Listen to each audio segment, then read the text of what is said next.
Praise Lord, जय मसीह की। मैं स्टैनली मैकवान, मेरे YouTube channel Hindi Gujarati Bible study में आपका स्वागत है। मेरे चैनल को आज अभी इसी वक्त आप सब्सक्राइब कर लीजिए और परमेश्वर ज्ञान में आप बढ़ते जाओ। आखिरी 7 विपत्तियाँ, आखिरी 7 विपत्तियाँ बहुत ही भयानक है, क्योंकि ये आखिरी 7 विपत्तियाँ इस धरती का भी पूर्ण रीति से नाश कर देगी। ये आखिरी 7 विपत्तियाँ कौन सी है, ये कब आ सकती है और उसके आने के बाद आप लोगों के क्या हाल होंगे, इस धरती के हाल क्या होंगे और कैसी कैसी वो विपत्तियाँ हैं, वो जानने के लिए मेरे साथ लगातार इस वीडियो में अंत तक बने रहो।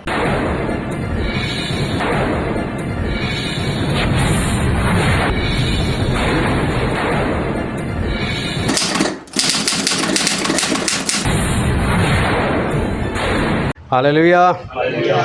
दोनों हाथ उठाकर बोलो हालेलुया। आओ परमेश्वर के वचन की ओर चले और बाइबल से प्रकाशित वाक्य उसका अध्याय 10 और वचन पहले से लेकर। फिर मैंने एक और बलवान स्वर्गदूत को बादल ओढ़े हुए स्वर्ग से उतरते देखा।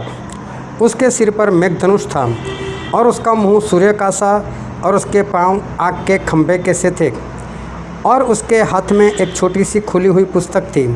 उसने अपना दाहिना पांव समुद्र पर रखा और बायां पृथ्वी पर रखा और ऐसे बड़े शब्द से चिल्लाया जैसा सिंह गरजता है। और जब वह चिल्लाया तो गर्जन के 7 शब्द सुनाई दिए। और जब 7 गर्जन के शब्द सुनाई दे चुके तो मैं लिखने पर था और मैंने स्वर्ग से यह शब्द सुना कि जो बातें गर्जन के उन 7 शब्दों से सुनी है उस पर मुहर कर और मत लिख। और जिस स्वर्गदूत को मैंने समुद्र और पृथ्वी पर खड़े देखा था उसने अपना दाहिना हाथ स्वर्ग की ओर उठाया और जो युगानुयुग जीवता है और जिसने स्वर्ग और जो कुछ उसमें है और पृथ्वी को और जो कुछ उस पर है और समुद्र को और जो कुछ उसमें है सृजा है, उसी की शपथ खाकर कहा अब और देर न होगी, वरन 7वें स्वर्गदूत के शब्द देने के दिनों में जब वह तुरही फूंकने लगेगा तब परमेश्वर का गुप्त मनोरथ उस सुसमाचार के अनुसार जो उसने अपने दास भविष्य वक्ताओं को दिया पूरा होगा। और जिस शब्द करने वाले को मैंने स्वर्ग से बोलते सुना था वह फिर मेरे साथ बातें करने लगा कि जा, जो स्वर्गदूत समुद्र और पृथ्वी पर खड़ा है उसके हाथ में की खुली हुई पुस्तक ले ले। और मैंने स्वर्गदूत के पास जाकर कहा यह छोटी पुस्तक मुझे देख। और उसने मुझसे कहा ले इसे खा ले, और यह खाने के बाद तेरे पेट में कड़वा तो लगेगी पर तेरे मुंह में मधु सी मीठी लगेगी। सो मैं वह छोटी पुस्तक उस स्वर्गदूत के हाथ में से लेकर खा गया। वह मेरे मुंह में मधु सी मीठी तो लगी पर खाने के बाद वो मुझे कड़वा लगा। तब मुझसे यह कहा गया कि तुझे बहुत से लोगों और जातियों और भाषाओं और राजाओं पर फिर भविष्यवाणी करनी होगी। परमेश्वर पिता का वचन हमारे बहुत ही आशीषित है और पिता परमेश्वर का वचन सच्चा है और बाइबल में लिखा है कि यदि सच्चाई जानेगा तो सच्चाई तुझे आज़ाद करेगी। बहुत ध्यान से परमेश्वर के वचन को समझते रहना। एक भाई साहब थे और बहुत ही अच्छे थे, ना कभी शराब पीना, ना कभी बीड़ी सिगरेट, ना जर्दा, किसी भी तरह की कोई बुरी आदतें नहीं और ना कभी कोई व्यभिचार, कुछ भी नहीं। और बहुत अच्छे थे और रेगुलर चर्च में जाना, प्रार्थना करना, बाइबल पढ़ना, अपनी जॉब करना, बस एक सिंपल सा जीवन इनका था। लेकिन एक बार हल्के से बीमार हो गए तो गए अस्पताल में। अस्पताल में जाकर वापस आए और लोगों ने इनके जीवन में बहुत बदलाव देखा। बदलाव ये देखा कि तो सिगरेट पीने लग गया, शराब भी पीने लग गया, लड़कियों को भी छेड़ने लग गया, ये विचार में भी हो गया। तो लोग सोचने पड़ गए कि भाई साहब तू इतना अच्छा था। बोले क्या हुआ तेरे साथ? बोले मैं बीमार था, मैं गया था अस्पताल में और डॉक्टर ने मेरा चेकअप किया और डॉक्टर ने बोल दिया कि तेरे पास सिर्फ 2 साल बाकी। No no no no. बोला आज तक तो कुछ किया नहीं, अभी 2 ही साल बाकी है, तो सारी मौज मस्ती मैं कर लेता हूँ। काफ़ी शराबी लोग थे और शराब ज़्यादा पी रहे थे। शराब के कारण घर में लड़ाई झगड़े और पत्नी परेशान, बच्चे परेशान। इसलिए एक संस्था वालों ने चाहा कि ऐसे शराबी लोगों का शराब छुड़ा दो। उन सभी लोगों को इकट्ठा किया एक जगह पर और उनको इकट्ठा कर कर उनके सामने एक डेमो किया। डेमो ऐसा किया कि एक बाल्टी में शराब लिया, एक बाल्टी में पानी लिया और फिर एक गधे को लेकर आए और गधे को दोनों बाल्टियों के सामने छोड़ दिया। गधा पहले गया शराब वाली बाल्टी के पास और उसने सूंघ कर देखा, बोले तो मेरे काम की चीज़ है नहीं। फिर दूसरी बाल्टी जिसमें पानी था वहाँ पर गया और उससे पानी पिया। और फिर उन लोगों ने पूछा क्या समझा आप लोग, और शराबी लोग बोलने लगे कि जो गधा होता है वो शराब नहीं पीता है। इन लोगों ने सोचा कि हम समझाने के लिए क्या जा रहे हैं। बोले कोई बात नहीं, बैठो बैठो, अभी हम आपको एक और बात दिखाते। और एक गिलास में पानी लिया, एक गिलास में शराब लिया, एक मक्खी उसको पकड़ ली और उसको पानी वाले गिलास के अंदर डाल दिया और वो थोड़ी देर में बाहर आ गई और बाहर निकल कर उड़ गई। फिर से एक मक्खी को पकड़ा, उसको शराब वाले गिलास में डाल दिया, वो अंदर तड़प कर मर गई। बोले क्या समझे आप लोग, बोले यही कि पेट में जो कीड़े पड़ते हैं ना उसको मारने के लिए शराब पीना जरूरी है। इन बातों को याद रखना, आगे चलकर मालूम नहीं किस पर आएगी। अंतिम दिनों में और उसके भी अंतिम हिस्से में जब मसीह का विरोधी खड़ा हो जाएगा, उसके बाद जो परमेश्वर का क्रोध भड़का हुआ है और परमेश्वर अपने भड़के हुए क्रोध में से जब बाहर आएंगे उस क्रोध को पूरा करेंगे और उस क्रोध को पूरा करने के लिए आखिरी जो 7 विपत्तियाँ है वो 7 विपत्तियाँ प्रभु से लेकर आएंगे। 7 स्वर्गदूत दिखाई दिए जिनके पास आखिरी वो 7 विपत्तियाँ से भरे हुए कटोरे थे जिनको परमेश्वर इस धरती पर डालने वाले थे। और ये जो आखिरी विपत्तियाँ है वो बहुत ही भयानक सी है, लेकिन कोई भी विपत्तियाँ उन लोगों के लिए नहीं जिनके पास पवित्र आत्मा की मोहर है, जो पवित्र आत्मा से भरे हुए हैं, उनके लिए किसी भी तरह की विपत्तियाँ नहीं है। विपत्तियाँ सारे उन लोगों के लिए है जो पवित्र आत्मा से भरे हुए नहीं है और जिनके पास पवित्र आत्मा की मोहर है नहीं है। ये उनके लिए विपत्तियाँ है और परमेश्वर उनके ऊपर अपना क्रोध वो जाहिर कर रहे और अपना बदला वो ले रहे। लेकिन आखिरी जो 7 विपत्तियाँ है वो कैसी कैसी है, और बाइबल में एक वचन पढ़ते हैं, प्रकाशित वाक्य उसका 16वां अध्याय वचन 2। सो पहले ने जाकर अपना कटोरा पृथ्वी पर उंडेल दिया और उन मनुष्य के जिन पर पशु की छाप थी और जो उसकी मूरत की पूजा करते थे एक प्रकार का बुरा और दुखदायी फोड़ा निकला। यहाँ पर लिखा है कि जिनके ऊपर परमेश्वर की मोहर नहीं थी लेकिन एंटीक्राइस्ट की मोहर थी, ऐसे लोगों को एक दुखदायी फोड़ा निकला। देखो सिर्फ फोड़े की बात नहीं है, लेकिन बाइबल में लिखा है दुखदायी फोड़ा।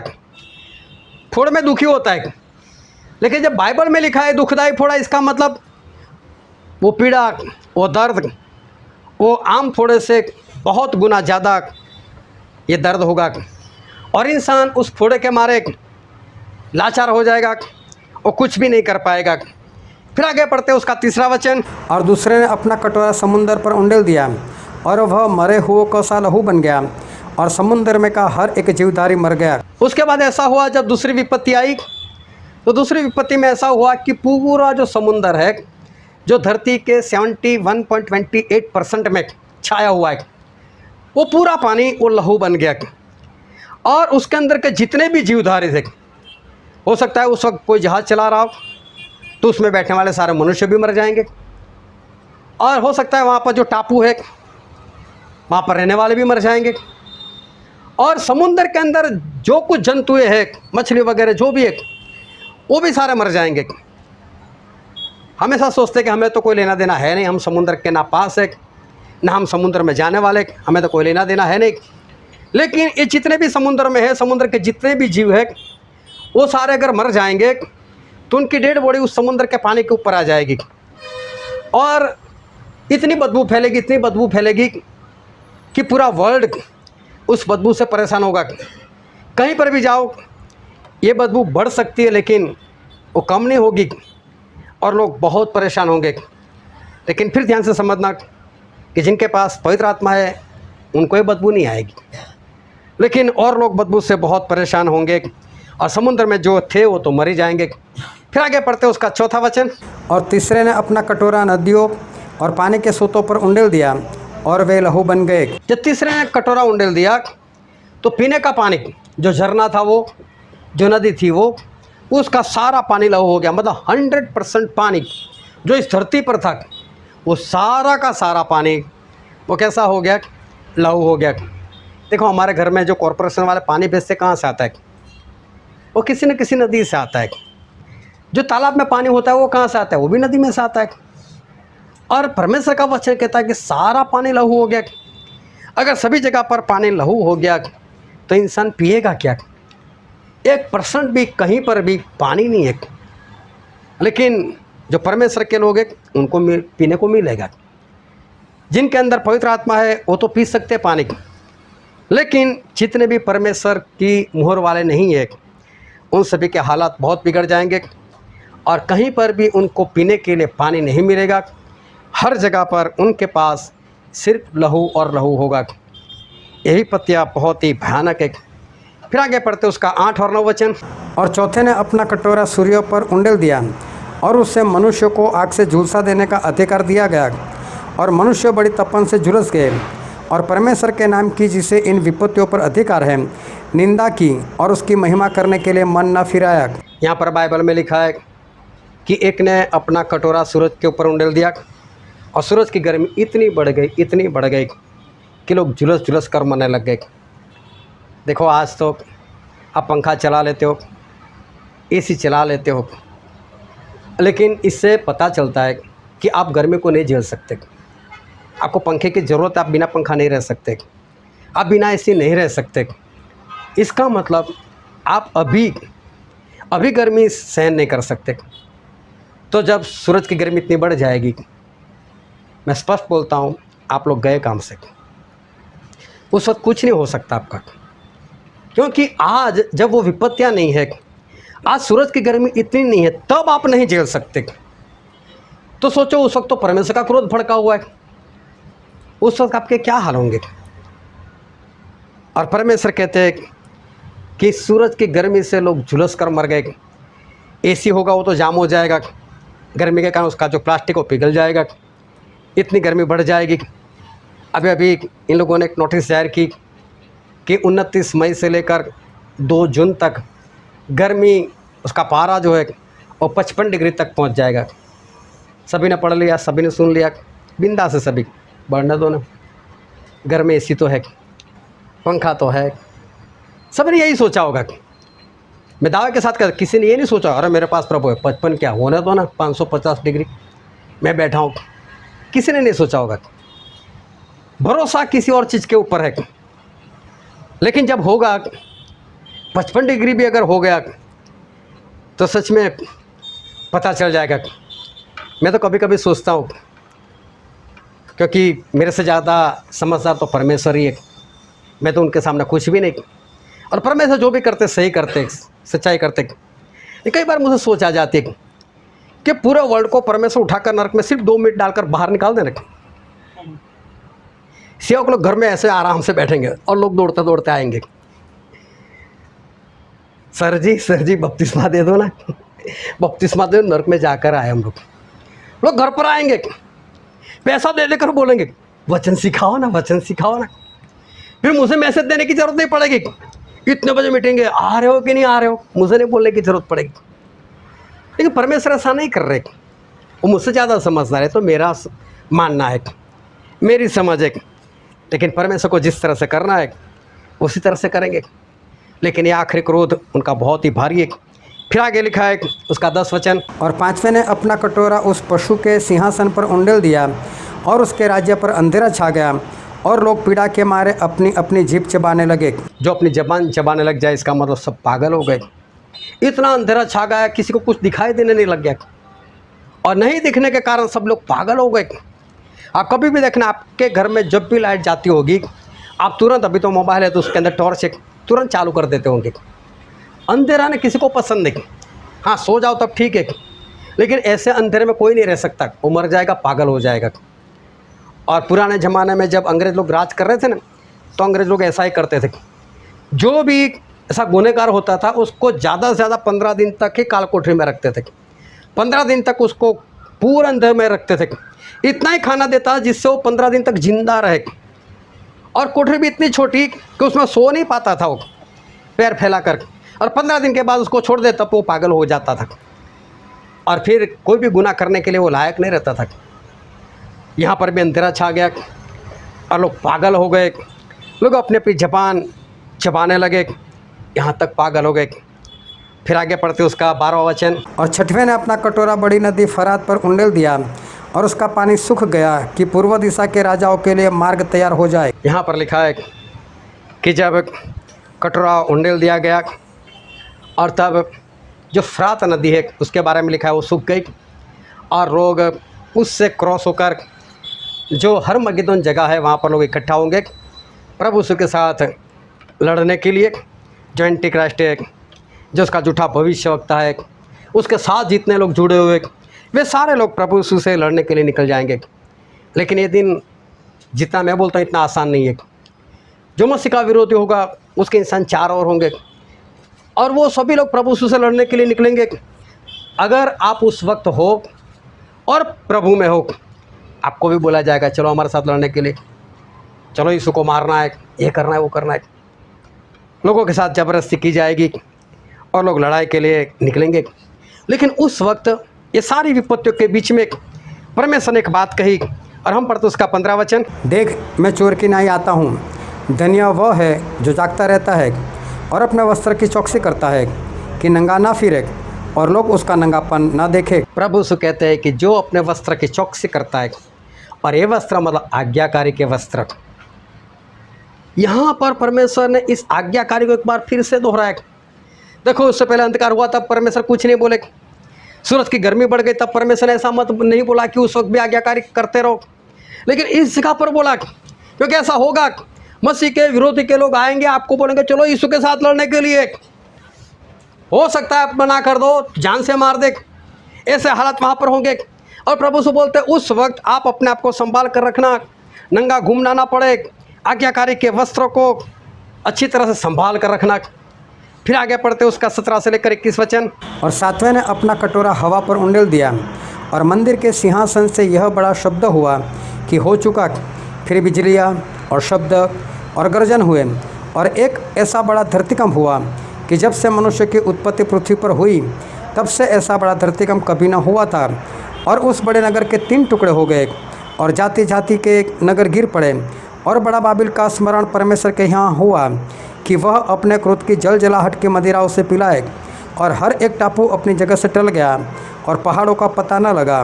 और आकाश से मनुष्य पर मन मन भर के बड़े ओले गिरे, और इसलिए कि यह विपत्ति बहुत ही भारी थी। लोगों ने ओलों की विपत्ति के कारण परमेश्वर की निंदा की। पता चलता है कि इन विपत्तियों को परमेश्वर ने आखिरी विपत्ति बोला है, और इन विपत्तियों को परमेश्वर ने भारी विपत्ति बोला है। एक एक मन मतलब 40-40 किलो का बर्फ ऊपर से गिरने वाला है, और कौन ठहर सकता है।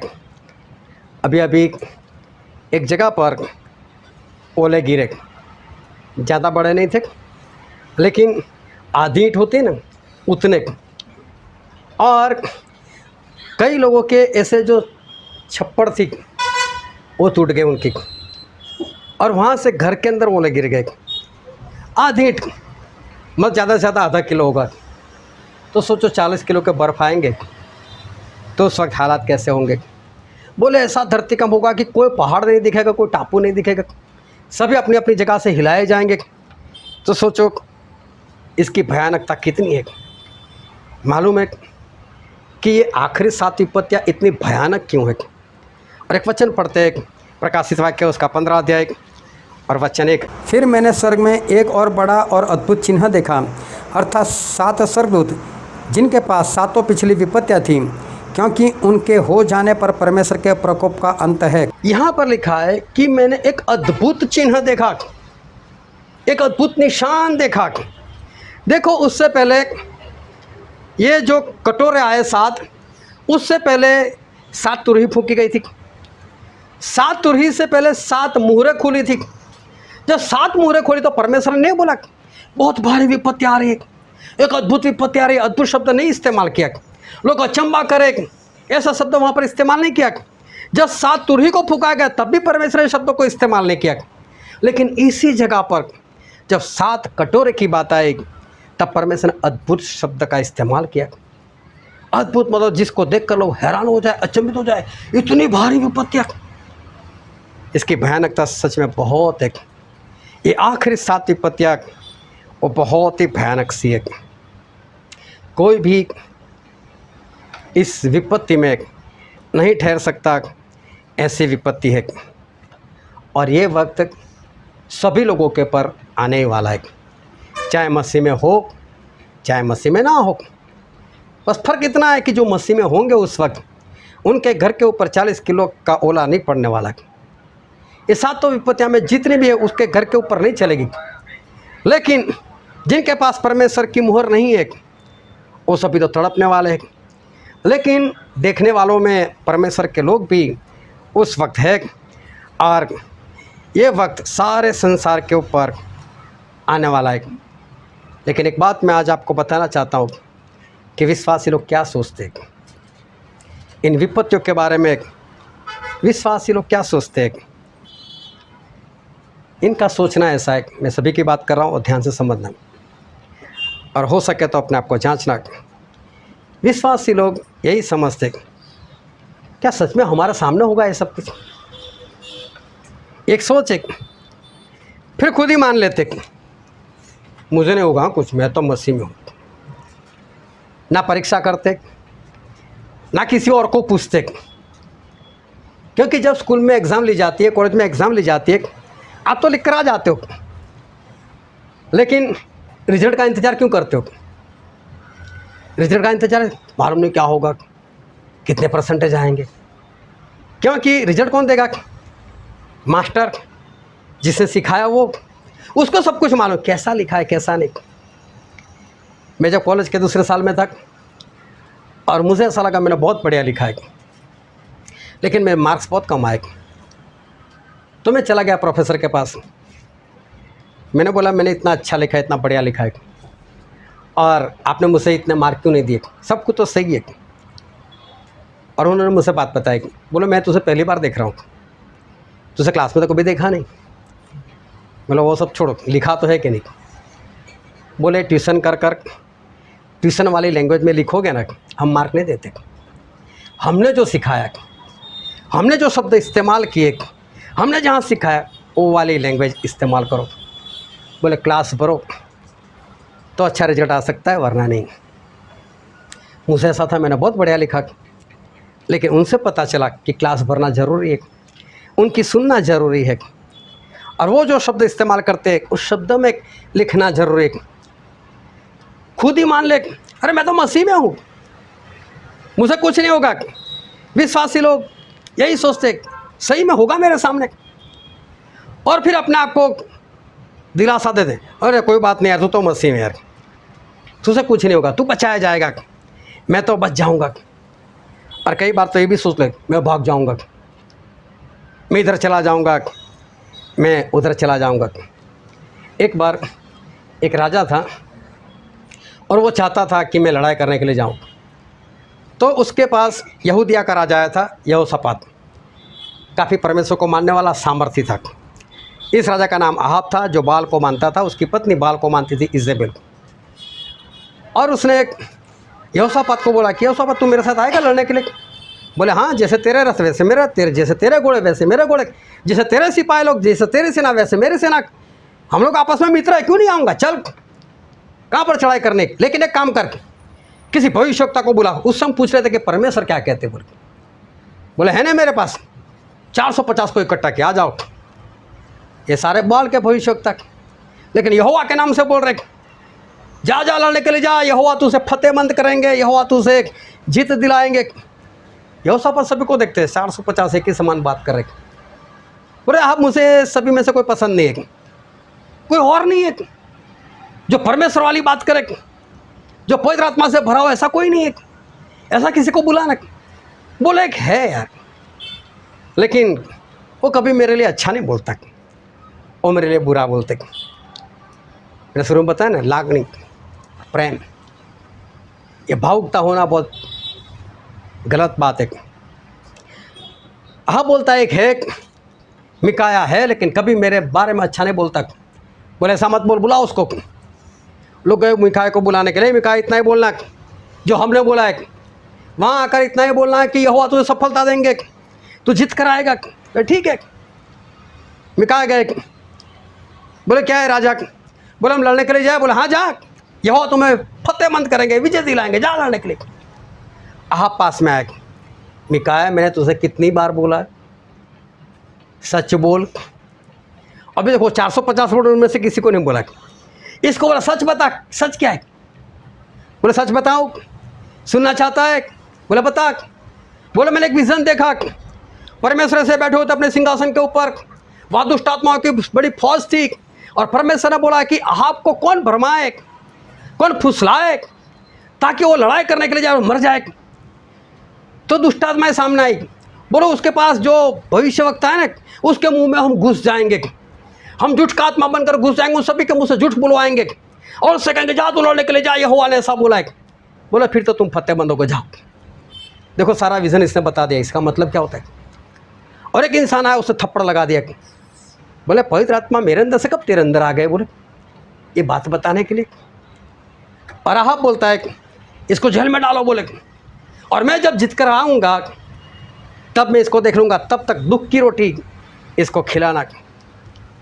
मिकाया ने एक बार फिर चिल्ला कर बोला कि आप इतना मान ले कि अगर तू जीत कर जिंदा वापस आया तो मेरे जरिए परमेश्वर नहीं बोलेगा। अभी देखो आहाब ने इसको ऐसा बोला, कितनी बार तुझे कहा तू सच बोल। इसका मतलब आहाब का दिल तो मानता है कि मिकाया ने जो बोला हो सकता है। ये 450 चाहे जो भी बोले मैं जीत कर आऊँ, लेकिन मिकाया ने बोला ऐसा होगा। लेकिन आज के विश्वासी की तरह आइडिया लगाया, अभी तो मैं जवान, अभी तो मैं हट्टा कट्टा, मैं टाइम पर भाग जाऊंगा, मैं टाइम पर यह कर दूंगा, मैं वो आज नहीं, पहले कुछ नहीं करना है, मैं जाता हूँ लड़ने के लिए। ये यहोशापात इधर आ, तो तू राजा का ड्रेस पहना, मैं राजा का ड्रेस नहीं पहनूंगा। यहोशापात को क्या मालूम मुझे मरवाने के लिए कर रहा है, क्योंकि लड़ाई में राजा मर गया, बात खत्म। जिसको चेस खेलना आता है ना, उसको मालूम होगा। राजा मर गया, फिर चाहे कितने भी सिपाही लोग वहाँ पर जिंदा है, हाथी घोड़े जिंदा है, कोई फ़ायदा नहीं। राजा मर गया, बात खत्म। और इसे सामने वाली सेना क्या करती है, राजा को ही निशाना बनाती, और सभी ने निशाना बनाया यहोशापात को, और सामने वाली सेना यहोशापात को मारने के लिए भागी। यहोशापात ने देखा मैं तो राजा हूँ नहीं, मैं तो यहूदा का राजा हूँ, मैं कौन सा यहाँ का राजा हूँ।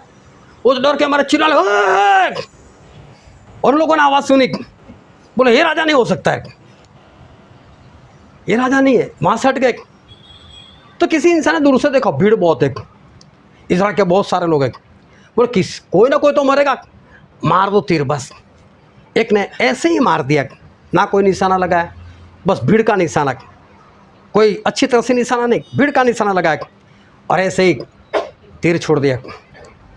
अब इसे तो वो झिलम पहनी थी पख्तर, इधर से बाईं ओर से ये तीर आया, और यहाँ उसका हाथ मेरे ख्याल से उसी वक्त कैसे खड़ा हुआ होगा जो भी है, लेकिन यहाँ से जो जगह थी वहाँ से उसके दिल के अंदर तीर घुस गया।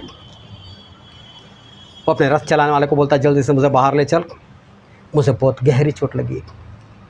बाहर निकलते निकलते आग का दम चला गया, उसका आत्मा निकल गया, और आहाब वो मर गया। आइडिया लगाई इसने। सभी लोग यही सोचते इतनी विपत्तियाँ, लेकिन मेरे सामने हुआ क्या, सही में अंत आ गया क्या? अभी ऐसा तो नहीं है कि बहुत दिन बाकी, और कोई बात नहीं, बाजू वाला भी तो इसी तरह जीवन जीता है। जो इसका होगा मेरा भी हो जाएगा, उसमें कौन सी बड़ी बात है। ये तो कितना बिंदास जी रहा है, तो मैं भी बिंदास। ये नहीं समझ आ रहा है कि उसके पास वचन है, तुम्हारे पास वचन है। कोई नहीं मालूम, उसको नहीं सिखाया गया, मैं उसे सिखाया गया। अभी तो मैं हट्टा कट्टा हूँ, मुझे कुछ नहीं होने वाला। और ऐसा कुछ होगा ना तो मैं भाग जाऊंगा बस एंड टाइम पर। मेरे अभी अंदर तो अभी ठाक आते। लेकिन क्या हुआ, इस अहाब का आइडिया लगाया, लेकिन क्या हुआ, कोई आइडिया काम नहीं आती। जब परमेश्वर का क्रोध भड़कता है ना, कोई आइडिया काम नहीं आती। एक राजा था योशिया, बहुत बढ़िया राजा था, और योशिया ने परमेश्वर की निगाह में जो सही था वही किया। बहुत सफलता प्राप्त की, सामर्थ्य भी बना, बहुत आगे बढ़ा। परमेश्वर भी उससे बहुत खुश थे। लेकिन एक बार मिस्र देश का जो राजा था फिरौन, जिसका नाम था नखो, वो कहीं पर लड़ाई करने के लिए जा रहा था। अब ये फॉर्म में आ गया, बोले मिस्र तो हमारा पुराना दुश्मन। अरे बोला दुश्मन था तो था, लेकिन परमेश्वर ने बोला था इस बात को हमेशा नोट करना कि आप लोग मिस्र देश में गुलाम बने हुए थे, और इसलिए कभी किसी को गुलाम मत बनाना, उसके साथ इस तरह से व्यवहार मत करना। परमेश्वर सिखाया सभी से प्रेम करो। अरे परमेश्वर ने खुद मिस्री लोगों के लिए काम किया, बाइबल में पढ़कर देखना, उनको भी गुलामी से आज़ाद किया है। और इसने तो पुरानी बात याद की, हमारा दुश्मन किसी के साथ लड़ाई करने के लिए जा रहा है, मैं भी जाऊंगा लड़ाई करने के लिए। वो सामने आ गया सेना लेकर। अभी उस वक्त भी मिस्र ऐसा वैसा था नहीं, सामर्थ्य था। और नखो ने बोला, बोले योशिया मैं तेरे साथ लड़ने के लिए नहीं आया है, मेरे तेरे कोई दुश्मन ही नहीं, लेकिन तेरा जो दुश्मन है वो मेरा भी दुश्मन है, मैं तो उसको मारने के लिए जा रहा हूँ। तो वापस अपने घर चला जा, तेरा मेरा क्या लेना देना। और योशिया ये बात समझ ले, तेरा जो परमेश्वर है उसने मुझे ये बात बताई कि तू उसको मार दे, इसलिए तेरे वाले परमेश्वर के कहने के अनुसार मैं कर रहा हूँ, और उसी परमेश्वर जिंदा यहोवा की बात मैं तुझे बोलता हूँ, चला जा। योशिया वापस आ गया, लेकिन उसने सोचा ये तो मेरा दुश्मन ही है, और ये बोलता है परमेश्वर की बात, परमेश्वर उससे बात करे। इसने भेष बदला, वही अहाब वाले, उससे वही काम किया अहाब वाला। अरे एक बार पढ़ लिया होता कि अहाब तो मर गया, तो फिर तुझे भी सोच लेना था। इसने भी अपना भेष बदल दिया, और भेष बदल कर लड़ने के लिए गया वही नखो के सामने। और परमेश्वर की आवाज़ जो नखो के जरिए इसके पास आई थी, उस आवाज़ को उसने नहीं माना। और बाइबल में एक वचन पढ़ते हैं, दूसरा इतिहास उसका 35वां अध्याय और 20 से 24 पढ़ो तो। इसके बाद जब योशिया भवन को तैयार कर चुका, तब मिस्र के राजा नखो ने फरात के पास के कुरकमिश नगर से लड़ने को चढ़ाई की, और योशिया उसका सामना करने को गया। परंतु उसने उसके पास दूतों का कहला भेजा कि हे यहूदा के राजा, मेरा तुझसे क्या लेना देना।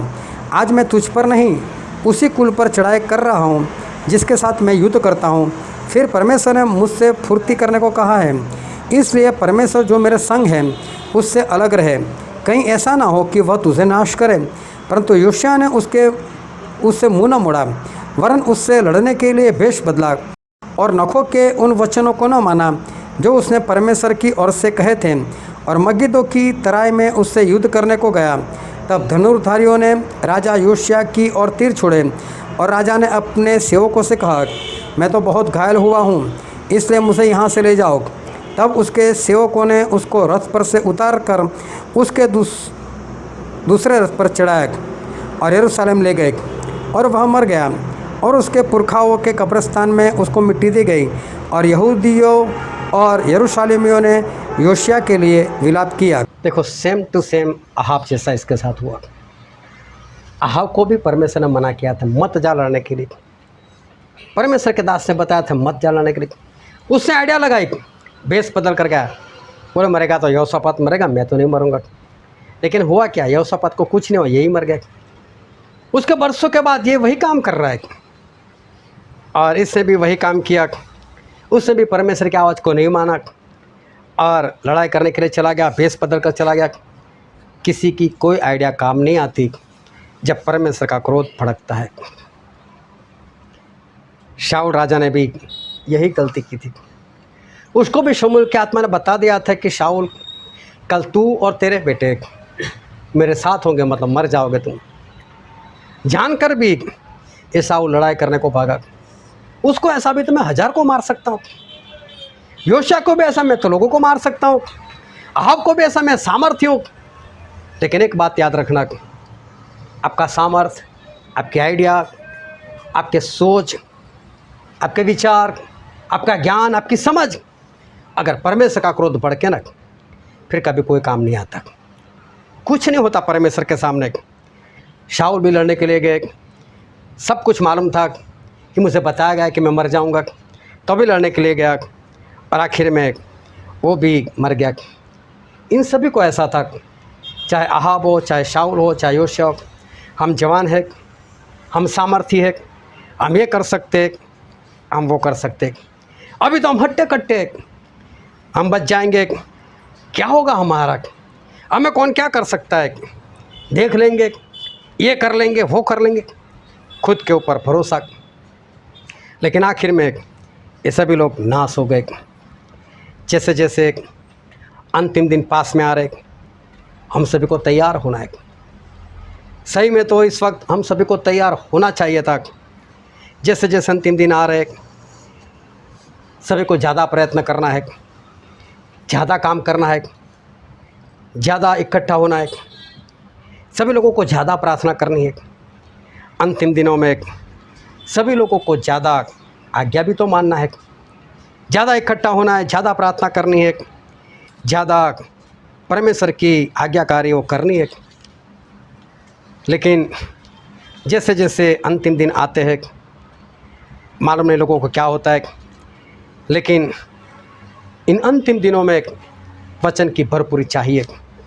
इन अंतिम दिनों में पवित्र आत्मा की भरपूरी चाहिए, उसमें हमको डूब जाना है और वो हमको चलाए और हम चले। इस तरह से हमें चलने की ज़रूरत है।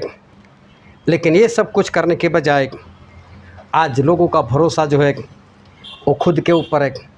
आज लोगों का भरोसा जो है खुद की ताकत के ऊपर है। मैं जवान हूँ, मैं हट्टा कट्टा हूँ, मैं भाग जाऊँगा, क्या होगा, मैं उस वक्त मैं देख लूँगा। लेकिन परमेश्वर चाहते हैं कि सभी लोग बचाए जाए। और बाइबल में लिखा है दूसरा इतिहास उसका 36वां अध्याय और उसका 11, 12 और 13 वचन। जब सिदकिय्याह राज्य करने लगा तब वह 21 वर्ष का था और यरूशलेम में 11 वर्ष तक राज्य करता रहा और उससे वही किया जो उसके परमेश्वर यहोवा की दृष्टि में बुरा है। यद्यपि यिर्मयाह नबी यहोवा की ओर से बातें कहता था तो भी वह उसके सामने दिन न हुआ। फिर नबूकदनेस्सर जिसने उसे परमेश्वर की शपथ दिलाई थी उससे उसने बलवा किया और उसने हठ किया और अपना मन कठोर किया कि वह इज़राइल के परमेश्वर यहोवा की ओर न फिरे। यहाँ पर बाइबल में लिखा है कि जो सिदकिय्याह था उसको भी ऐसा, मैं राजा हूँ, मैं जवान हूँ, मैं सामर्थ्य हूँ, मैं ये कर लूँगा, मैं वो कर लूँगा। और उसने परमेश्वर के विरोध में जाना शुरू कर दिया और परमेश्वर के विरोध में वो बना रहा। परमेश्वर ने चाहा कि सिदकिय्याह बचाया जाए, लेकिन सिदकिय्याह माना नहीं। फिर आगे पढ़ते उसका 15 और 16 वचन। और उनके पूर्वजों के परमेश्वर यहोवा ने बड़ा यत्न करके अपने दूतों से उनके पास कहला भेजा, क्योंकि वह अपनी प्रजा और अपने धाम पर तरस खाता था। परंतु वे परमेश्वर के दूतों को ठट्ठों में उड़ाते और उसके वचनों को तुच्छ जानते और उसके नबियों की हंसी करते थे। निदान यहोवा अपनी प्रजा पर ऐसा झुंझला उठा कि बचने का कोई उपाय न रहा। यहाँ पर बाइबल में लिखा है कि परमेश्वर ने बड़े यत्न करके इन लोगों को बचाना चाहा, बार बार लोगों को भेजा, समय पर भेजा ताकि लोग मान ले और बचाए जाए। लेकिन इन सभी को ऐसा, हम जवान हैं, हम हट्टे कट्टे हैं, हम सामर्थ्य है, हम ये कर लेंगे, हम वो कर लेंगे। शमसून को भी ऐसा ही था, उसको ऐसा था कि अभी मैं झटकूंगा और फिलिस्तीनी लोगों को मैं मारकर भगा दूंगा। लेकिन जैसे उसने ऐसा करने का प्रयत्न किया उसको पता चला कि पवित्र आत्मा तो रहे नहीं और मैं कुछ नहीं कर पा रहा, सारा बल उसका चला गया। बहुत ही भारी बात है कि लोग अपने आप के ऊपर भरोसा रखते, अपनी आयु के ऊपर भरोसा रखते, अपने सामर्थ्य के, अपने समझ के ऊपर वो भरोसा रखते। लेकिन मैं बता देता हूँ आप सभी लोगों को कि इंसान और परमेश्वर के बिना कुछ नहीं है। बिना परमेश्वर इंसान वो शून्य है, कुछ नहीं कर पाएगा। लेकिन परमेश्वर अगर साथ में है तो उनकी सहायता से हम सब कुछ कर सकते हैं। लेकिन इंसान को ये बात पता नहीं चलती कि मैं परमेश्वर के बिना कुछ भी नहीं। और जब पता चलती है बात तो काफ़ी लेट हो गया होता है। मालूम है, इंसान बिंदास से घूमता है, अपने आप को जांचते रहना, बिंदास से घूमता रहता है। लेकिन जब उसको बुखार आ जाता है और बुखार में जब बेड पर आ जाता है, 1 दिन 2 दिन 3 दिन चले जाते हैं और उसे उठा बैठा नहीं जाता, और तब उसको पता चलता है यार परमेश्वर के बिना कुछ नहीं। जब उसकी शरीर की शक्ति चली जाती है तब उसे पता चलता है। जब वो बीमार हो जाता है, कमज़ोर हो जाता है, तब उसे पता चल जाता है। जब चारों ओर उसका कर्जा हो जाता है, उसको पता चलता है कि अब मैं नहीं भर सकता। जब चारों ओर निष्फलता, सारे दरवाजे जब बंद दिखते, तब उसे पता चलता है कि सही में परमेश्वर के बिना मैं तो कुछ भी नहीं। तब उसको परमेश्वर याद आते। लेकिन परमेश्वर ने तो उससे पहले बहुत लोगों को उसके पास भेजा था, लेकिन कुछ नहीं। आप जब भी प्रार्थना के लिए फ़ोन करते हो तो कब करते हो? जब यही परिस्थिति आ जाती है तब। जब होता है कि हमारी प्रार्थना से नहीं हो रहा है, हमने बहुत कुछ कर लिया लेकिन नहीं हुआ, तब फ़ोन घुमाते हो और तब आपको पता चलता है कि परमेश्वर के बिना कुछ नहीं। परमेश्वर का दास जो कहता है उसकी हंसी उड़ाना मतलब नहीं मानना। और जब बीमार, जब कमज़ोर, तो बोलो चलो अभी उसी के घर चलते हैं, वहीं पर हमारा छुटकारा होगा। वो बात पता नहीं चलती, लेकिन तब तक काफ़ी देर हो गई होती है। नूह के ज़माने के जो लोग थे उनके यही हालात हुए। उनको ऐसा ही था, 8 ही लोग जा रहे हैं ना, ये 8 लोग ही सच्चे। क्या ये नूह जो बोल रहा है वही बात सच्ची? अरे पूरी दुनिया तो हमारी तरह जीवन जी रहे। अभी तो लोग खा पी रहे, शादी कर रहे, करवा रहे, अभी तो बर्थडे पार्टी मना रहे। चलो हम भी करते, वही करते, जो इनका होगा वो मेरा भी होगा। सब बिंदास रहे। और कई लोगों ने सोचा होगा अगर नूह जैसा बोलते, अगर वैसा हो भी गया, अगर गलती से बरसात नाम की कोई चीज़ आ भी गई, अगर पानी जमा हो भी गया तो कोई बात नहीं, मैं तो लंबे से लंबे पेड़ पर मैं चढ़ सकता हूँ, मैं चढ़ जाऊँगा ऊंचाई के ऊपर। तो कई लोगों ने सोचा होगा हमारे पास ही तो पहाड़ है, चढ़ जाएंगे उस पर। और कई लोग जिन्हों के रिश्तेदार होंगे, जो उनके आसपास रहते हैं, उन्होंने से यही सोचा होगा अगर ऐसा हो भी गया, जहाज कौन सा पहले दिन भागने वाला है, चढ़ जाएंगे जहाज में, पकड़ लेंगे एक लकड़ा। लेकिन उनको मालूम नहीं था कि भागना तो पड़ेगा, लेकिन ना पेड़ की ऊंचाई बचा सकेगी, ना पहाड़ की चोटी बचा सकेगी, ना आप वो जहाज को हाथ लगा सकते, और ना जहाज उनको अभी बचा सकते। कई लोग दूसरे को इस तरह से देखते रहते, ये नहीं कर रहा, मुझे भी नहीं करना है, जिसका होगा वो मेरा होगा। सोचो कितनी बड़ी मूर्खता की बात है कि इंसान अगर ऐसा सोचे कि जो इसका होगा वो मेरा होगा। कितनी गलत सोच। बहुत लोगों ने बहुत कुछ किया होगा, चढ़ने वाले उस चट्टान की चोटी पर चढ़ गए होंगे, कई लोग उस बड़े पेड़ के ऊपर चढ़ गए होंगे, कई लोगों ने उस जहाज़ को पकड़ना चाहा होगा, लेकिन इनके प्रयत्न से ये लोग नहीं बच पाए। इनके प्रयत्न से इनके साथ कुछ भी नहीं हुआ। वही काम उनको 7 दिन पहले करना था जब नूह ने किया था। नूह भी भागे ही थे, नूह भी भागकर वहाँ पर गए थे। नूह ने भी तो अपना घर छोड़ा ही था, ये लोग भी छोड़कर भागे।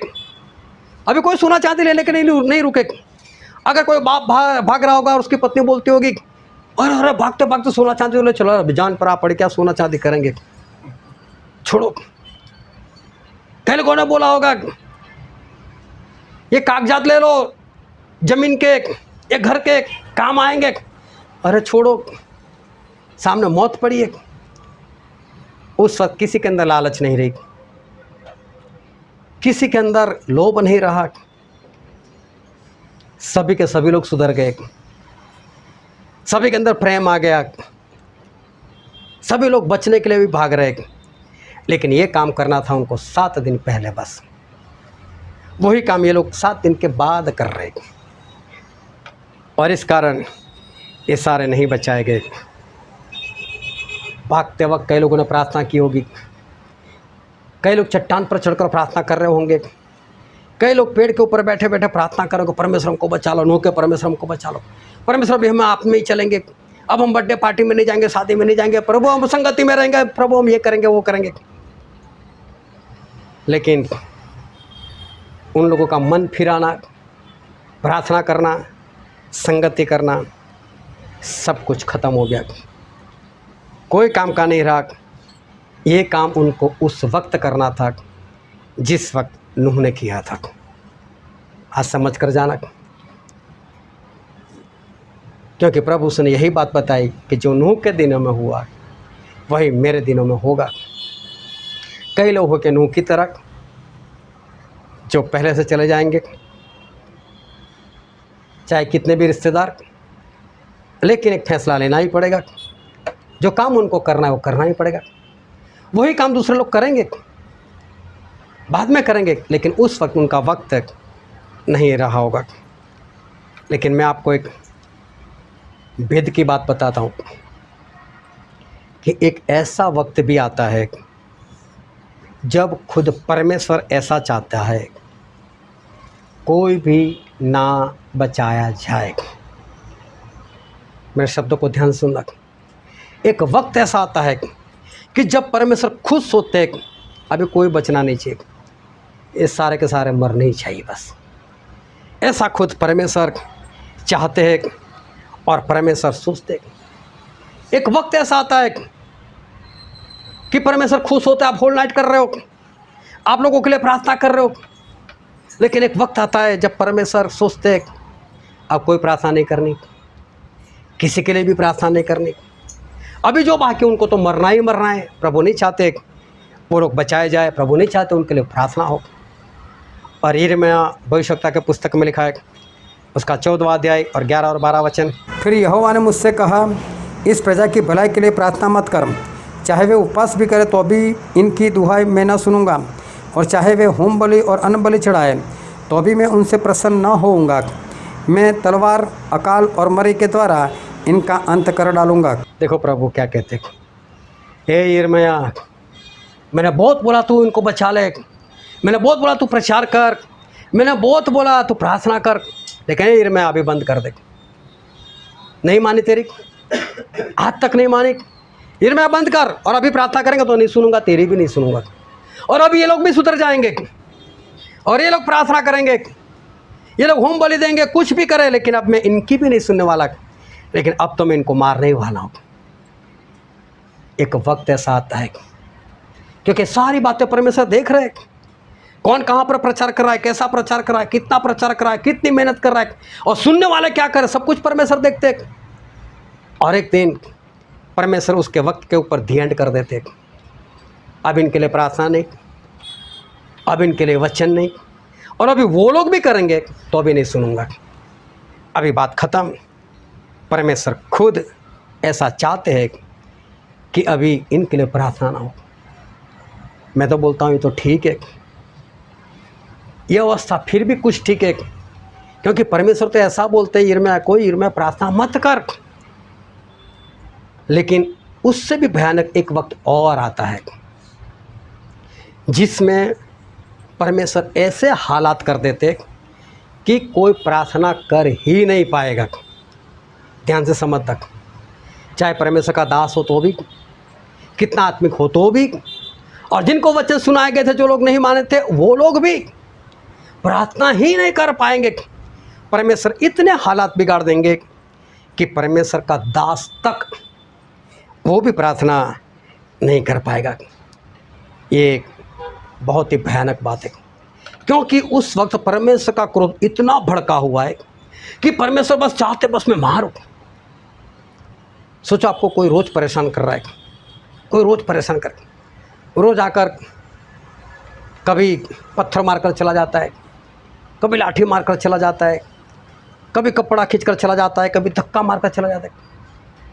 आप कुछ नहीं कर रहे हो, आप कुछ नहीं कर रहे हो, लेकिन एक बार लिमिट क्रॉस हो जाती है।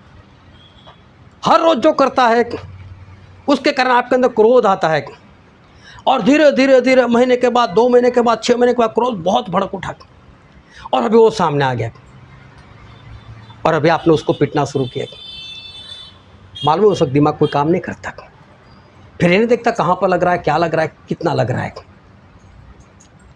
जब परमेश्वर का क्रोध भड़केगा ना, ऐसा ही होने वाला है, वो नहीं देखेंगे किसी को।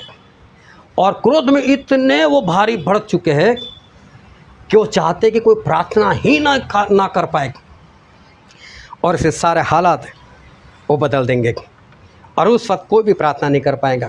प्रार्थना करना चाहेंगे लेकिन प्रार्थना नहीं होगी।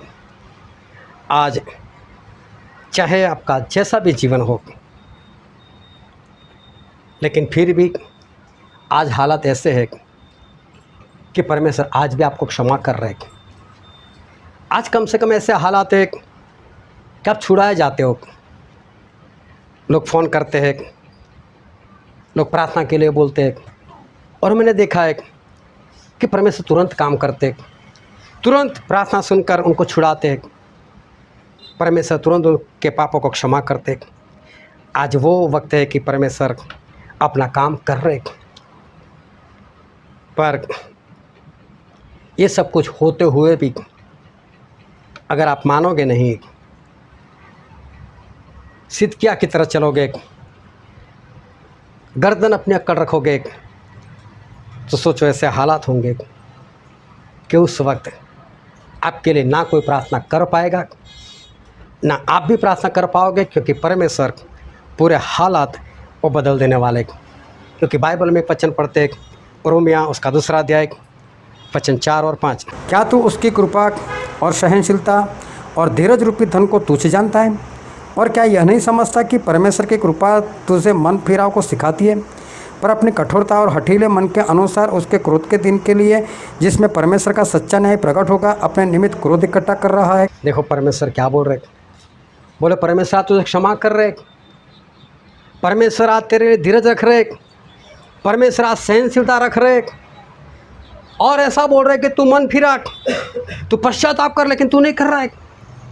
तो क्या ये परमेश्वर की कृपा, ये परमेश्वर की धीरज और ये परमेश्वर की सहनशीलता जो उनका धन है, बोले उस संपत्ति को, उस परमेश्वर के धन को तू तुच्छ जानता है? वो तुझे नहीं मालूम, तू हर बार नहीं मानता, और वहाँ पर परमेश्वर के दिल में थोड़ा थोड़ा थोड़ा कर कर क्रोध जमा हो रहा है। तू परमेश्वर के दिल में क्रोध भड़का रहा है, हर रोज तेरे लिए थोड़ा थोड़ा क्रोध जमा होता है। जब ज्वालामुखी फटता है तब ऐसा कहा जाता है कि धरती के नीचे जो ज्वाला है उसका प्रेशर नीचे बढ़ जाता है, और इतना प्रेशर बढ़ जाता है कि वो बाहर निकलने को प्रयत्न करता है, और तब वो पूरी धरती को फाड़कर बाहर आ जाता है, और तब वहाँ पर जितने भी होते हैं वो सारे भस्म कर दिए जाते हैं। यहाँ तो परमेश्वर की बात है, ये धरती तो परमेश्वर की बनाई हुई। बोला आप जब तक नहीं मानते, जितना नहीं मानते, आपको ऐसा कुछ नहीं हो रहा है, कुछ नहीं हो रहा है, लेकिन परमेश्वर धीरज रख रहे, परमेश्वर सहन कर रहे, परमेश्वर कृपा कर रहे, और ये इनका जो धन है उस धन को तू तुच्छ जानता है, लेकिन तुझे नहीं मालूम तू परमेश्वर के दिल में तेरे प्रति क्रोध जमा कर रहा है, और क्रोध जमा होगा, जमा होगा, जमा होगा, और एक दिन परमेश्वर का वो क्रोध फटेगा। और जब ये क्रोध भड़कता है तब परमेश्वर मूसा को बोले, मूसा बीच में मत आना, अब मैं इनको ख़त्म कर दूंगा। नहीं सुनी परमेश्वर मूसा की, बोला मूसा जैसा भविष्यवक्ता आज तक पैदा नहीं हुआ, लेकिन जितने लोगों की गिनती हुई थी उसमें से यहोशू और कालेब को छोड़कर बचा कोई क्या? परमेश्वर का क्रोध भड़का, बात खत्म। मूसा को बोल दिया मूसा बीच में मत आना, अब प्रार्थना का वक्त ख़त्म, अब कुछ नहीं। जब आखिरी 7 विपत्तियाँ है उसको अद्भुत बोला। परमेश्वर ने ऐसे शब्द इस्तेमाल किए कि अचंभित करने वाला चिन्ह है। ये आखिरी 7 विपत्तियाँ बहुत ही भयानक है, दुखदाई फोड़े, पूरा समुंदर लहू, पीने का पानी पूरा लहू, इतना अंधकार के लोग पागल हो जाए, सूरज की गर्मी इतनी बढ़ जाए, लड़ाई ऐसी हो कि ज़बरदस्ती वो बोले चलो यीशु के साथ लड़ने के लिए चलते, यीशु मसीह के सामने लड़ते। इतना बड़ा धरती कम कि पहाड़ तक नहीं रहेगा, टापू नहीं रहेगा, 40-40 किलो के बर्फ़ गिरेंगे। सोचो ये विपत्तियाँ कितनी भयानक है। मैं सच में बोलता हूँ आप लोगों को, क्या सच में आज आप अभी जो गर्मी है, क्या उस गर्मी को सही में झेल पाते हो? क्या आज आप अपने घर में बिना पंखा रह सकते हो? क्या आज आप इतनी सी गर्मी, क्या उसको सही में आप झेल सकते हो? क्या कभी धरती कंप हो जाए, धरती हल्की सी हिल जाए, क्या आप में इतनी ताकत है? क्या चाहे आप फ्लैट में हो, चाहे घर में हो, कहीं पर भी हो, और बिंदास से हो, परमेश्वर होने तो मैं आपके पास हूँ, मुझे कुछ नहीं होने वाला। क्या आज ये झेल पाने की ताकत आपके अंदर है? क्या ध्यान से समझना। अभी तो सभी को ऐसा लगता है मैं जवान हूँ, मैं कर पाता हूँ, मैं हट्टा कट्टा हूँ, क्या होगा? खुद ही अपने आप सोचता है क्या होगा मेरा, कुछ नहीं होगा, मैं भाग जाऊँगा, मैं बच जाऊँगा। लेकिन नूह के वक्त लोग भागे तो सही, लेकिन बचा नहीं पाए। लूत के वक्त लोग भागे तो सही, लेकिन कोई किसी को बचा नहीं पाया। पता है अब परमेश्वर क्या करने वाले? क्यों इन विपत्तियों को भयानक बोला है? क्यों ये परमेश्वर का क्रोध इतना भारी है? और बाइबल में एक वचन पढ़ते हैं, प्रकाशित वाक्य उसका 15 अध्याय और 5 से लेकर 8 वचन पढ़ दो। और इसके बाद मैंने देखा कि स्वर्ग में साक्षी के तंबू का मंदिर खोला गया, और वे 7 स्वर्गदूत जिनके पास 7 विपत्तियाँ थीं, शुद्ध और चमकती हुई मणि पहने हुए, छाती पर सुनहले पटुके बांधे हुए मंदिर से निकले। और उन 4 प्राणियों में से एक ने उन 7 स्वर्गदूतों को परमेश्वर के जो युगानुग जीवता है प्रकोप से भरे हुए 7 सोने के कटोरे दिए। और परमेश्वर की महिमा और उसकी सामर्थ्य के कारण मंदिर धुएं से भर गया, और जब तक उन 7 स्वर्गदूतों की 7 विपत्तियाँ समाप्त न हुई तब तक कोई मंदिर में न जा सका। हालेलुया। परमेश्वर के क्रोध की आखिरी 7 विपत्तियाँ जब तक पूरी ना हो गई तब तक परमेश्वर के भवन में कोई जा नहीं पाया। ये सारे सिंबॉलिक लैंग्वेज है। परमेश्वर ये कहना चाहते जब ये विपत्तियाँ होगी ना, परमेश्वर का भवन बंद, प्रार्थनाएं बंद। कोई परमेश्वर को रोके, आज तो परमेश्वर इंतजार कर रहे, कोई मुझे रोके किसी का नाश करते हुए, कोई मुझे कहे कि परमेश्वर इसको बचा लो, आज तो वो चाहते। लेकिन ये 7 विपत्तियाँ जब आएगी तब परमेश्वर उस भवन के हालत ऐसे कर देंगे कि कोई भवन में जाए तो प्रार्थना करे ना, परमेश्वर प्रार्थना ही बंद। क्यों? उनका क्रोध इतना भड़का हुआ, बस यही चाहते ये बात खत्म हो ही जाए, सब मर ही जाए, मैं चाहता ही नहीं कोई जिंदा हो। बस कितना भारी क्रोध परमेश्वर का है। उस वक्त परमेश्वर चाहते हैं कि कोई भी प्रार्थना ना कर पाए। परमेश्वर ऐसे हालात कर देंगे कि कोई भी उस वक्त प्रार्थना नहीं कर पाएगा। सोचो परमेश्वर का वो क्रोध कितना होगा। लेकिन मैं बोलता हूँ जिनमें इतनी सहनशीलता है उनको क्रोध दिलाया किसने?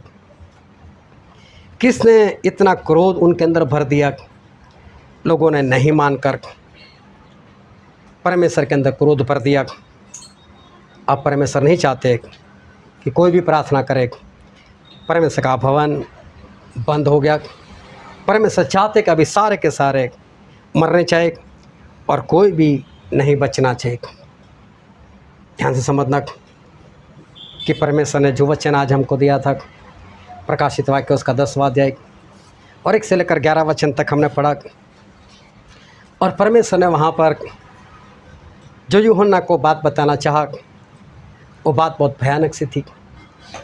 और परमेश्वर ने जो बात बताना चाहा वो बात यूहन्ना लिखने पर थे, लेकिन परमेश्वर ने मना कर दिया कि यूहन्ना इस बात को तू मत लिखना। और हम पढ़ते उसका चौथा वचन। और जब सातों गर्जन के शब्द सुनाई दे चुके तो मैं लिखने पर था, और मैंने स्वर्ग से यह शब्द सुना कि जो बातें गर्जन के उन 7 शब्दों से सुनी हैं उस पर मुहर कर और मत लिख। परमेश्वर ने बोला, यूहन्ना मैंने जो बातें तुझे बताई मत लिख। बोले ये बात किसी को नहीं पता चलनी चाहिए, गुप्त रख इसको, इसके ऊपर मुहर कर दे।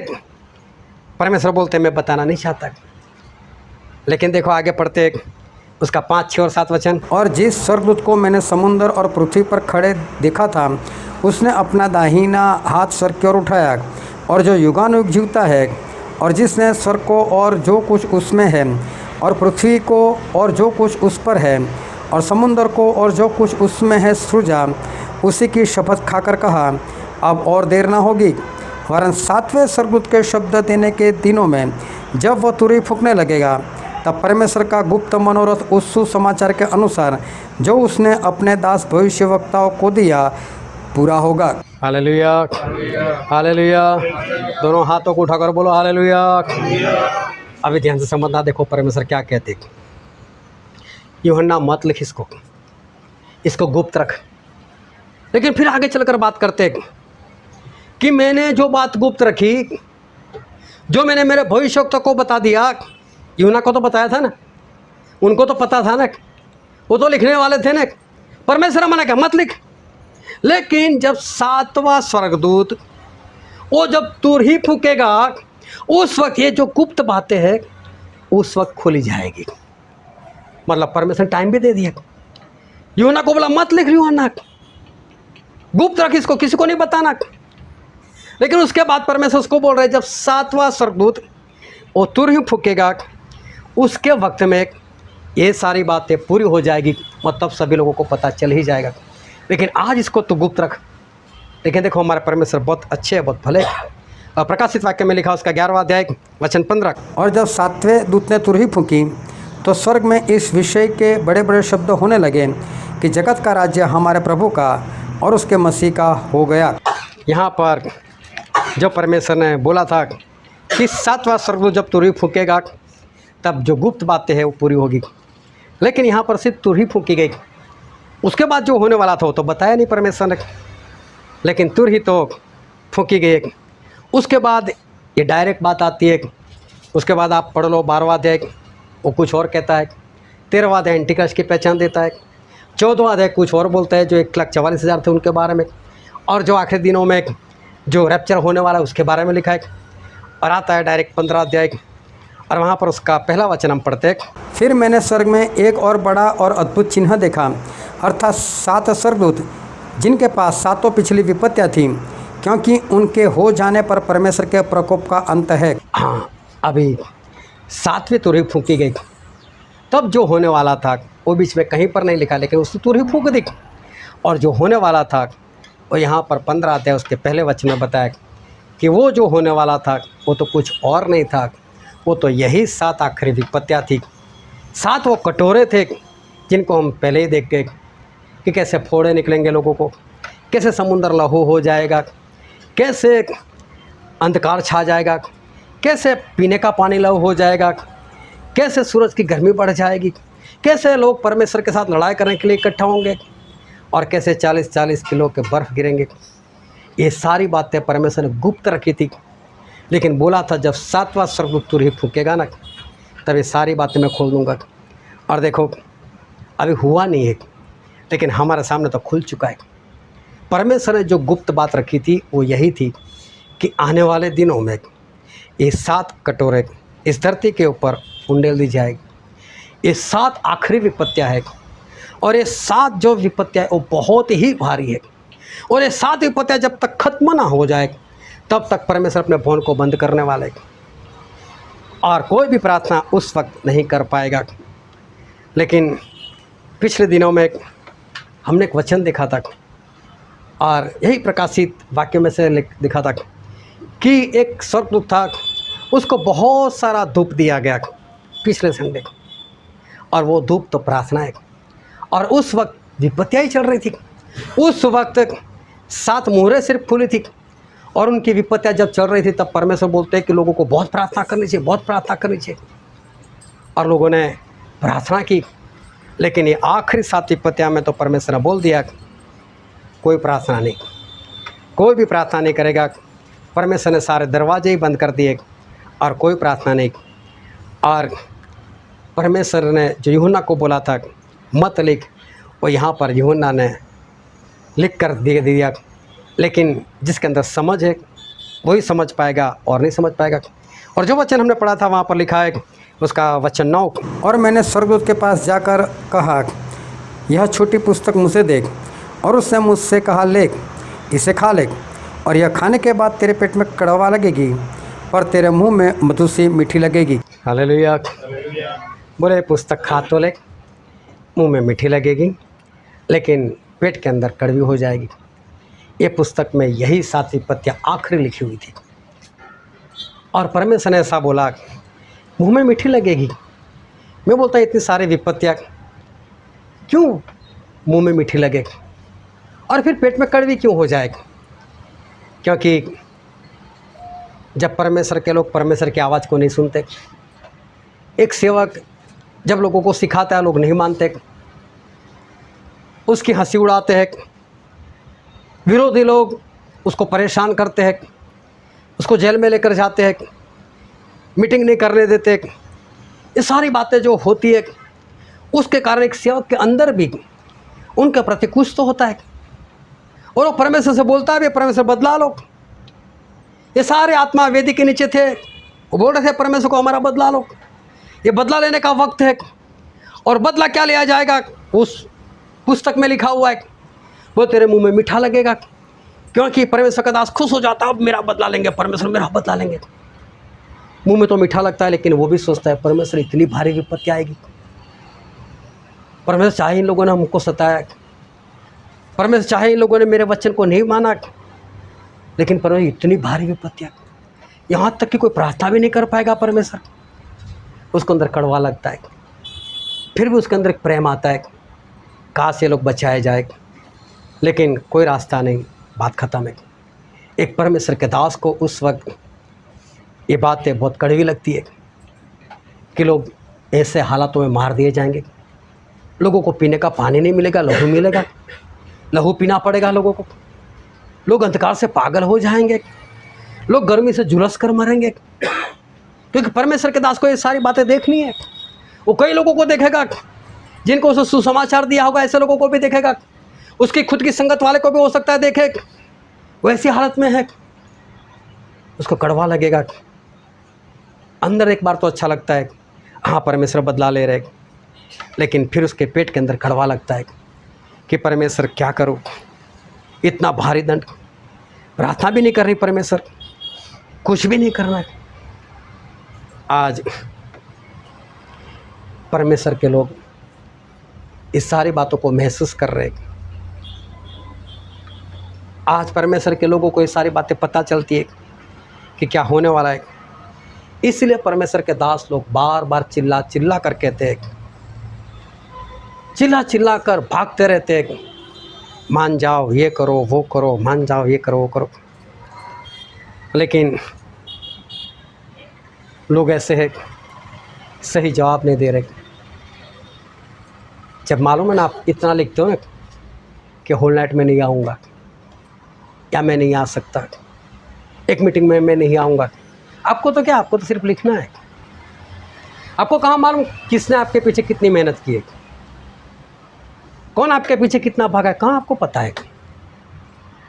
लेकिन आपके एक मैसेज से वो कितना दुखी होता है पता चलता है, और इसलिए वो बात उसको मुंह में मीठी लगती है, हाँ पर मैं मार ही दो। लेकिन फिर सोचता है परमेश्वर इतनी भारी विपत्तियाँ, ऐसे मरेंगे लोग। फिर उसको वही बात उसको कड़वी लगती है कि परमेश्वर आप इतना भारी बदला ले रहे हो, और परमेश्वर हम प्रार्थना तक भी नहीं कर सकते, कुछ भी नहीं होगा। मालूम है ऐसे टेढ़े मेढ़े जवाब लोग दे देते, क्या होगा देख लेंगे, और अभी तो मैं ही नहीं सुधरा तो अलग ज़मीन लेकर क्या करेंगे, पहले तो सुधरना जरूरी है। कौन रोकता है तुम्हें, सुधर जाओ ना, अलग जगह लेकर भी क्या करेंगे जब मैं ही सही नहीं चल रहा। तो मेरे भाई कौन रोकता है आपको, तो मुझे बताओ। कितने फालतू जाओ, कितने फालतू जाओ। वही उस शराबियों की तरह, जो गधा होता है ना, वो शराब नहीं पीता और आपको बचाने के लिए इतनी मेहनत कर रहे हैं, और ऐसे ही फालतू जवाब देते रहते हो आप लोग। आपको बचाने के लिए मेहनत कर रहे हैं और ऐसे ही फालतू जवाब, आपके पेट के कीड़े मर जाने इसलिए शराब जरूरी है। ऐसे ही फालतू जवाब आप लोगों के होते हैं। इकट्ठा होना है, बस मुंह जबान पर सारे वचन है, लेकिन करता कौन है। जैसे जैसे वो दिन पास में आते, हमें और प्रयत्न करना चाहिए। ये कौन है प्रयत्न करने वाले? 3 साल बाकी नहीं यार, हो सकता है मेरा बेटा आगे चलकर कुछ बड़ा इंसान बन ही जाए। नहीं, कुछ करने दे। बस सिर्फ सुनते हैं, लेकिन उनके अंदर वो वचन की विश्वास वाली बात, वचन के करने वाली बात, वो अंदर दिखाई नहीं देती। और उस इंसान की तरह लोग हो चुके हैं। बस इतने ही साल बाकी, तो कर लो मौज मस्ती, ये खा लो वो खा लो, कोई बात नहीं करो, कोई बात नहीं करो। लेकिन इन्हीं के कारण, ऐसी बातों के कारण ही परमेश्वर का क्रोध भड़क रहा है। और जिस दिन वो भड़केगा तो समझ लेना कोई प्रार्थना नहीं कर पाएगा, ऐसा परमेश्वर ने बाइबल में लिख कर दे दिया है। बात ख़त्म हो जाएगी, कुछ भी नहीं होने वाला उस वक्त। आज वक्त है, एक बार नूह के ज़माने में चले जाओ, नूह को देखो उस जहाज़ के अंदर, और अपने आप को और लोगों की तरह बाहर देखो। सिर्फ महसूस करो, अनुभव करो कैसे वो लोग भागे होंगे, कैसे पानी भरता गया होगा, कैसे वो इंसान जो उस पेड़ की चोटी के ऊपर बैठा होगा और हर रोज़ पानी धीरे धीरे ऊपर चढ़ता होगा, कितना चिल्लाता होगा, कितने दिन तक भूखा प्यासा रहा होगा। उसके पास कोई सहारा नहीं, आखिर में उसके पास तक पानी पहुंच गया। सोचो उस इंसान के बारे में जो पहाड़ की ऊंचाई के ऊपर पहुंच चुका था। एक आज से यहाँ तक अगर पानी ना आए, यहाँ तक पानी ना आए, लेकिन हर रोज़ पानी चढ़ता होगा। क्या रात को सो जाता होगा वो? क्या उसको नींद आती होगी? आता आपको होल नाइट में नींद आती है, आपको डर लगता है नहीं जाना है, सो जाओ घर पर। लेकिन कभी महसूस करो उन लोगों के क्या हालात हुए थे, तो आपको पता चलेगा कि परमेश्वर का क्रोध कैसे भड़कता है। अपने आप को बचाओ, क्योंकि परमेश्वर ने बोल दिया कि ये जब क्रोध मेरा आखिरी क्रोध है, बस उसके बाद तो नई सृष्टि होगी। लेकिन नई सृष्टि में जाना जरूरी है। अपने आप को बचा लो, जो करना है वो करो, जो एक्शन करना है लो। कहीं ऐसा ना हो कि वक्त चला जाए और जहाज़ फिर से एक बार खाली रह जाए, बस वो उसका परिवार बचाया जाए और बाकी के लोग ख़त्म हो जाए। उससे पहले अपने आप को बचा लो। आओ सभी अपनी आँखों को बंद करें, अपने मस्तकों को प्रभु से आगे झुकाए। अभी भी परमेश्वर की आवाज़ हमारे बीच में है। जो परमेश्वर इतने प्रेमी है, जो परमेश्वर इतने भले है, जो परमेश्वर इतने सहनशील है, जो परमेश्वर इतने कृपालु है, जो परमेश्वर इतने दयालु है, क्या आपको पता चलता है क्यों क्रोध इतना भड़केगा उनका? उनको क्रोध दिलाने वाला है कौन? अपने आप को झांक कर देखो, अपने अंदर देखो, अपने खुद की परीक्षा करो, कहीं वो मैं तो नहीं। क्योंकि परमेश्वर उस वक्त नहीं चाहता कि कोई प्रार्थना भी करे, किसी की प्रार्थना के शब्द मेरे कान पर आ जाए। नहीं, परमेश्वर का भवन ही बंद कर दिया। जब तक वो विपत्तियां खत्म ना हो गई, कोई भवन में नहीं जा पाए। अपने आप को झांचो, महसूस करो उस नूह के ज़माने के लोगों का कैसे भाग्य हो गए। वो भी तो परमेश्वर का क्रोध था। क्या उस वक्त लोगों ने प्रार्थना नहीं की होगी? क्या लोगों ने मन नहीं फिराया होगा, पश्चाताप नहीं किया होगा? ये क्या बना उनका?